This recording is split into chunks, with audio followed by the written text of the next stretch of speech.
Iran की missile launching sites पर हमले जारी हैं। अमेरिकी सेंटकॉम ने ईरानी मिसाइल लॉन्चिंग साइट्स पर हमलों की वीडियो जारी कर दी। बयान में बताया गया कि ईरानी मिसाइल लॉन्चिंग साइट्स को ढूंढकर तबाह कर रहे हैं।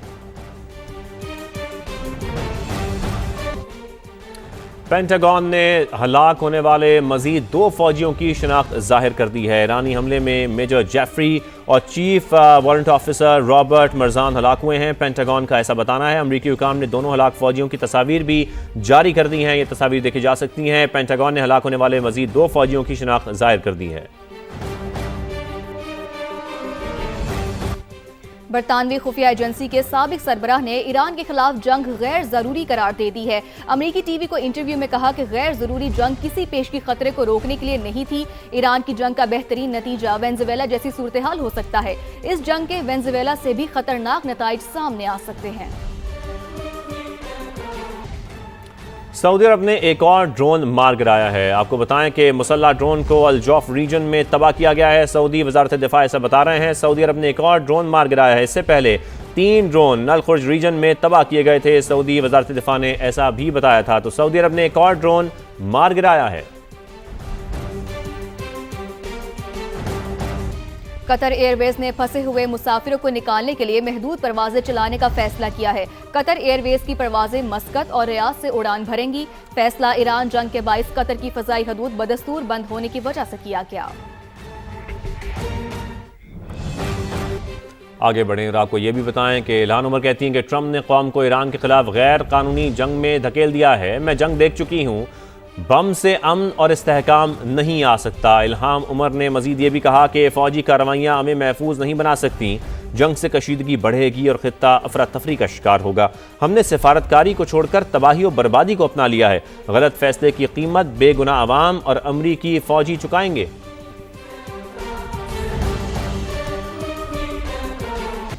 अब बात करें, अमेरिका ने ईरान से 2000 किलोमीटर दूर जाहरियत का मुजाहिरा किया है। ईरानी वजीर खारजा की जानिब से ऐसा कहा गया है। ईरानी फ्रिगेट भारत का मेहमान था जिस पर अमले के 130 अरकान सवार थे। ईरानी वजीर खारजा ने मजीद कहा कि ईरानी फ्रिगेट को बैनुल अक़वामी समुंदर में बगैर वार्निंग निशाना बनाया गया। अमेरिका ने जो मयार कायम किया है उस पर पछताना पड़ेगा। अमेरिका ने ईरान से 2000 किलोमीटर दूर जाहरियत का मुजाहिरा किया। ईरानी वजीर खारजा की जानिब से कहा गया। मजीद कहा कि ईरानी फ्रिगेट भारत का मेहमान था जिस पर अमले के 130 अरकान सवार थे। ईरानी फ्रिगेट को बैनुल अक़वामी समुंदर में बगैर वार्निंग निशाना बनाया गया। यहाँ पर आपको ये भी खबर दें कि ईरानी नेशनल सिक्योरिटी काउंसिल के सरबराह का 500 अमरीकी फौजियों की हलाकत का दावा सामने आया है। अली लारिजानी कहते हैं कि अमरीकी फौजियों की हलाकत के बाद सबसे पहले अमरीका के नारे का क्या बनेगा। नेतन्याहू ने ट्रंप को ईरान के खिलाफ नाजायज जंग में घसीट लिया है। अली लारिजानी की जानिब से यह भी कहा गया। ईरान की मिसाइल लॉन्चिंग साइट्स पर हमले जारी हैं। अमेरिकी सेंटकॉम ने ईरानी मिसाइल लॉन्चिंग साइट्स पर हमलों की वीडियो जारी कर दी। बयान में बताया गया कि ईरानी मिसाइल लॉन्चिंग साइट्स को ढूंढकर तबाह कर रहे हैं। पेंटागन ने हलाक होने वाले मजीद 2 फौजियों की शनाख्त जाहिर कर दी है। ईरानी हमले में मेजर जेफरी और chief warrant officer Robert Marjan हलाक हुए हैं। पेंटागन का ऐसा बताना है। अमरीकी हुकाम ने दोनों हलाक फौजियों की तस्वीर भी जारी कर दी हैं। ये तस्वीर देखी जा सकती हैं। पेंटागन ने हलाक होने वाले मजीद 2 फौजियों की शनाख्त जाहिर कर दी है। बरतानवी खुफिया एजेंसी के साबिक सरबराह ने ईरान के खिलाफ जंग गैर जरूरी करार दे दी है। अमेरिकी टीवी को इंटरव्यू में कहा कि गैर जरूरी जंग किसी पेशगी खतरे को रोकने के लिए नहीं थी। ईरान की जंग का बेहतरीन नतीजा वेनेजुएला जैसी सूरत हाल हो सकता है। इस जंग के वेनेजुएला से भी खतरनाक नताइज सामने आ सकते हैं। सऊदी अरब ने एक और ड्रोन मार गिराया है। आपको बताएं कि मुसल्ला ड्रोन को अल जौफ रीजन में तबाह किया गया है। सऊदी वजारत दिफा ऐसा बता रहे हैं। सऊदी अरब ने एक और ड्रोन मार गिराया है। इससे पहले 3 ड्रोन नल खुर्ज रीजन में तबाह किए गए थे। सऊदी वजारत दिफा ने ऐसा भी बताया था। तो सऊदी अरब ने एक और ड्रोन मार गिराया है। कतर एयरवेज ने फंसे हुए मुसाफिरों को निकालने के लिए महदूद परवाजें चलाने का फैसला किया है। कतर एयरवेज की परवाजें मस्कत और रियाद से उड़ान भरेंगी। फैसला ईरान जंग के बाइस कतर की फजाई हदूद बदस्तूर बंद होने की वजह से किया गया। आगे बढ़ें और आपको ये भी बताएं कि इल्हान उमर कहती हैं कि ट्रंप ने कौम को ईरान के खिलाफ गैर कानूनी जंग में धकेल दिया है। मैं जंग देख चुकी हूँ, बम से अमन और इस्तेहकाम नहीं आ सकता। इल्हाम उमर ने मजीद ये भी कहा कि फ़ौजी कार्रवाइयाँ हमें महफूज नहीं बना सकती। जंग से कशीदगी बढ़ेगी और ख़ित्ता अफरा तफरी का शिकार होगा। हमने सिफारतकारी को छोड़कर तबाही और बर्बादी को अपना लिया है। गलत फैसले की कीमत बेगुनाह अवाम और अमरीकी फ़ौजी चुकाएंगे।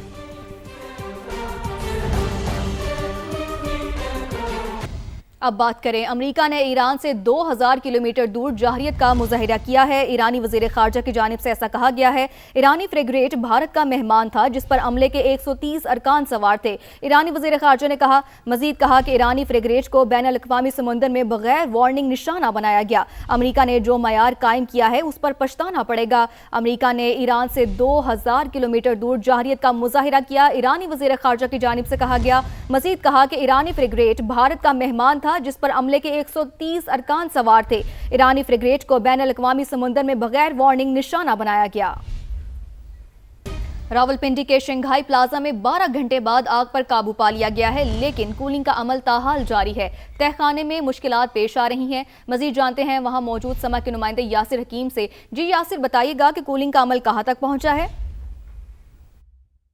देखिए, बिल्कुल बेसमेंट में जो आग लगी थी उस पर काबू पा लिया गया है और उसका कूलिंग का अमल जो है वो काफ़ी देर से जारी है। इब्तदाई तौर पर जो इतलात मिली थी उनके मुताबिक ये बताया गया था कि इस बेसमेंट में रेस्क्यू 1122 और फायर ब्रिगेड की टीमों को अंदर जाने के लिए रास्ता नहीं मिला। जो एक रास्ता था इस बेसमेंट में जाने का, उसे 3-4 शटर्स लगाकर बंद किया गया था, जिसके बायस उन्हें इब्तदाई तौर पर इस आग को बुझाने और वहाँ पर पानी का छिड़काव करने में मुश्किलात का सामना करना पड़ा। जिसके बायस इस बेसमेंट में चूँकि कहीं पर वेंटिलेशन का प्रॉपर सिस्टम मौजूद नहीं था और धुएँ के अखराज के लिए कोई भी जगह मौजूद नहीं थी, फिर इसके अतराफ में बाकायदा तौर पर डिगिंग करके धुएँ के अखराज का रास्ता बनाया गया। इन शटर्स को काटा गया और अब जो है वो बाकायदा तौर पर आग पर काबू पा लिया गया है। अब तक जो तफसीलात बताई गई हैं उनके मुताबिक ये बताया गया है कि इस बेसमेंट में मुख्तलिफ मोटरें जो थीं वो लकड़ी के डब्बों में पैक थी और उसके साथ साथ कुछ प्लास्टिक का सामान पड़ा हुआ था, जिसके बायस ये बार बार सुलग जाता था। इब्तदाई तौर पर रेस्क्यू काम का कहना है कि इस आग को 2 मरतबा कंट्रोल किया गया, लेकिन कंट्रोल करने के कुछ देर बाद दोबारा यहाँ से स्मोक जो है वो बाहर आना शुरू हो जाता था, जिसके बायस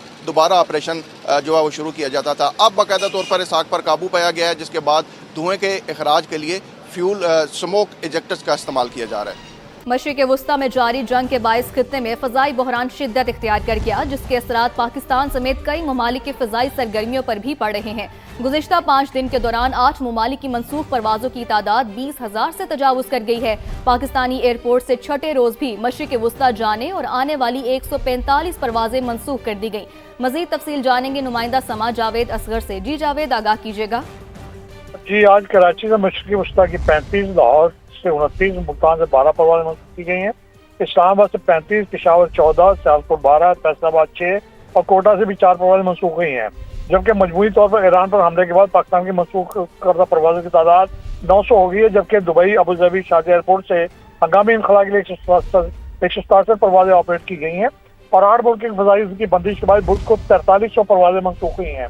जबकि ताज़ा हमलों से मुख्तलिफ शहरों में मुतअद्दिद परवाज़ें मंसूख की जा चुकी हैं और ज़राए का ये कहना है कि मुख्तलिफ एयरलाइंस ने आज दोपहर तक अपना फ्लाइट ऑपरेशन भी बंद रखने का ऐलान कर रखा है। जी, अपडेट्स के लिए बहुत शुक्रिया।